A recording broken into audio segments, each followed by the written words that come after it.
پڑھنے کے بعد سجل نے بیٹی ہونے کا حق ادا کر دیا ہے۔ اپنی ماں کے ساتھ ہوئی ناانصافیوں اور اس کے ساتھ ہوئے ظلم پر اس نے آواز اٹھائی ہے اور پاشا صاحب کو کٹہرے میں لا کر کھڑا کر دیا ہے۔ پاشا صاحب ماضی میں مہرالنساء کے ساتھ کی گئی ناانصافیوں پر پہلے ہی کافی زیادہ نادم تھے، اور اب جب مہرالنساء کی بیٹی سجل نے انہیں کٹہرے میں کھڑا کیا ہے تو وہ اور زیادہ نادم اور پشیمان ہو رہے ہیں۔ ابھی تو وہ یہ خوشی بھی منا نہیں پائے ہیں کہ آخر ان کی بیٹی ہے کون، کیونکہ سجل ان کی بیٹی ہے۔ یہ سن کر بھی انہیں کافی زیادہ خوشی ہوئی ہے، لیکن وہ جس طریقے سے اپنے باپ سے ملتی ہے اور اپنی ماں کی ساتھ ہوئی ناانصافیوں پر آواز اٹھاتی ہے، پاشا صاحب کافی زیادہ شرمندہ ہو جاتے ہیں۔ لیکن پھر بھی وہ رابعہ کے پاس پہنچ جاتے ہیں اور ان سے سوال کرتے ہیں کہ آخر انہوں نے کیوں رمشا کو ان کی بیٹی بنا کر پیش کیا جبکہ ان کی بیٹی سجل ہے۔ لیکن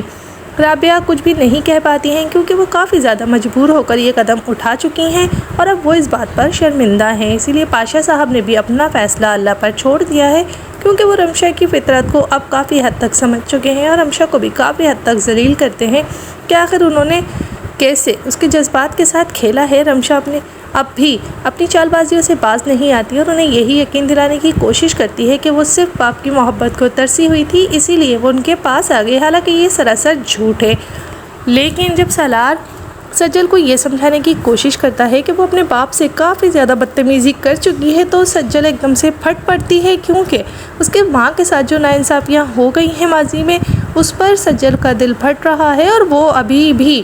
اپنے آپ کو صحیح سمجھتے ہوئے اپنے باپ سے اپنی ماں کے لیے انصاف لینا چاہتی ہے۔ اس بات پر سالار چپ ہو جاتا ہے۔